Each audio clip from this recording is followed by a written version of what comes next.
Good morning students. Welcome back to the next topic, memory allocation for objects. So in this video explain about how can allocate the memory for objects. Okay, so each and every objects can carry a particular space in memory.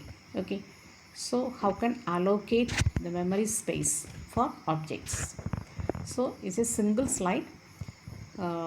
என்ன concept அப்படின்னு கேட்டிங்கன்னா ஆப்ஜெக்ட்ஸுக்கு வந்து எப்படி memory space வந்து allocate பண்ணும் அப்படிங்கிறது தான் இந்த ஸ்லைடோட concept. Okay, so memory space for object is allocated when they are declared. இப்போ ஒரு ப்ரோக்ராம் உங்களுக்கு ஒரு கிளாஸ் அண்ட் ஆப்ஜெக்ட் அப்படிங்கிற ப்ரோக்ராம் நம்ம க்ரியேட் பண்ணிட்டோம் அப்படின்னு கேட்டிங்கன்னா ஒரு ஆப்ஜெக்ட் நீங்கள் எப்போ க்ரியேட் பண்ணுறீங்களோ அப்போ என்ன ஆகும், ஆட்டோமேட்டிக்காக மெமரி ஸ்பேஸ் வந்து அலோகேஷன் ஆயிரும் இல்லையா. At the same time, the member functions are created and placed in the memory space only once when they are defined as a part of class.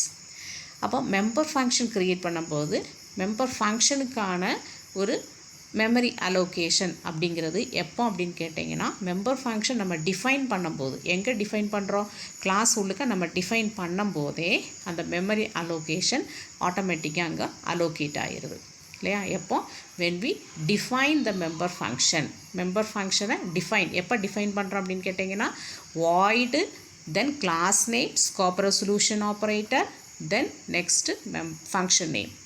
அது வந்து மெம்பர் ஃபங்க்ஷன் டெஃபினிஷன் அப்படிங்கிறது எப்படி அப்படின்னு கேட்டிங்கன்னா member ஃபங்க்ஷனை implement பண்ணுறோம் இல்லையா, அப்போ தான் என்ன ஆகும், அந்த மெம்பர் ஃபங்க்ஷனுக்கு தேவையான மெமரி அலோகேஷன் நடக்கும் இல்லையா. Then all the objects belonging to that class use the same member function, no separate spaces allocated for member functions. அப்போ நமக்கு இந்த மெம்பர் ஃபங்க்ஷன்ஸ் இந்த ஆல் த ஆப்ஜெக்ட்ஸ், இப்போ நம்ம வந்து நார்மலாக நம்ம இது வரைக்கும் பார்த்த ப்ரோக்ராமில் வந்து நமக்கு வந்து என்ன பண்ணியிருக்கோம் அப்படின்னு கேட்டிங்கன்னா ஒரு ஆப்ஜெக்ட் க்ரியேட் பண்ணியிருக்கிறோம் இல்லையா. அப்போ நமக்கு மோர் தென் ஒன் ஆப்ஜெக்ட்ஸ் நமக்கு க்ரியேட் பண்ணலாம்.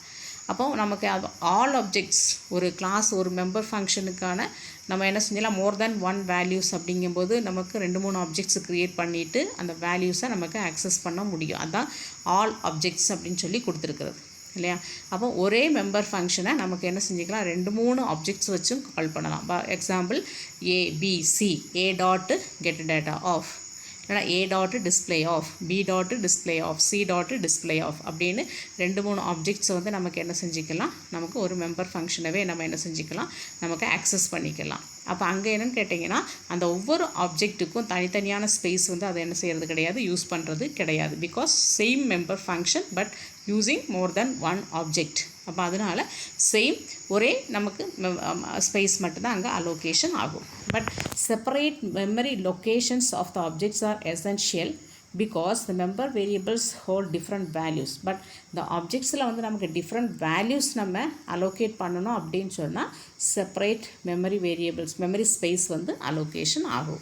Okay, so that is the concept. அப்போ ஒரு ஆப்ஜெக்ட் க்ரியேட் பண்ணும்போது மட்டும்தான் என்ன ஆகும் அப்படின்னு கேட்டிங்கன்னா மெமரி அலோகேஷன் நடக்கும். அதே மாதிரி மெம்பர் ஃபங்க்ஷன் டிஃபைன் பண்ணும்போது மெமரி ஃபங்க்ஷனுக்கான மெமரி ஸ்பேஸு அலோகேஷன் ஆகும். ஸோ இங்கே வந்து ஒரு டயக்ராம் நம்ம கொடுத்துருக்குறோம். இந்த டயக்ராமத்தில் வந்து பார்த்திங்கன்னா காமன் ஃபார் ஆல் ஆப்ஜெக்ட்ஸ், இந்த ஓவராலாக கொடுத்துருக்கிற அந்த பாக்ஸ் அப்படிங்கிறது வந்து எனது காமன் ஆல் ஆப்ஜெக்ட்ஸ் இல்லையா. மெமரி க்ரியேட்டட் வென் டிஃபைன், எப்போ ஃபங்க்ஷன் டிஃபைன் பண்ணும்போது மெமரி ஸ்பேஸ் வந்து அலோகேஷன் ஆகும்.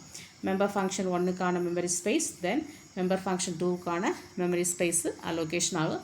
அதே மாதிரி ஆப்ஜெக்ட் 1 அப்படிங்கும்போது ஆப்ஜெக்ட் 1க்கு வந்து கரஸ்பாண்டிங்கான மெம்பர் ஃபங்க்ஷன் இருக்கும் இல்லையா. அப்போ அந்த மெம்பர் ஃபங்க்ஷனுக்கும் ஆப்ஜெக்ட்டுக்கு தகுந்த மாதிரி மெமரி ஸ்பேஸ் வந்து அலோகேஷன் பண்ணும். அப்போது இதில் காமனாக நம்ம என்ன அண்டர்ஸ்டாண்ட் பண்ண வேண்டியது இருக்குது அப்படின்னு கேட்டிங்கன்னு சொன்னால் ஒரு ஆப்ஜெக்ட் நம்ம எப்போ க்ரியேட் பண்ணுறோமோ அப்போ தான் என்ன ஆகும் அப்படின்னு கேட்டிங்கன்னா அதுக்கான மெமரி ஸ்பேஸ் வந்து அலோகேஷன் பண்ணும்.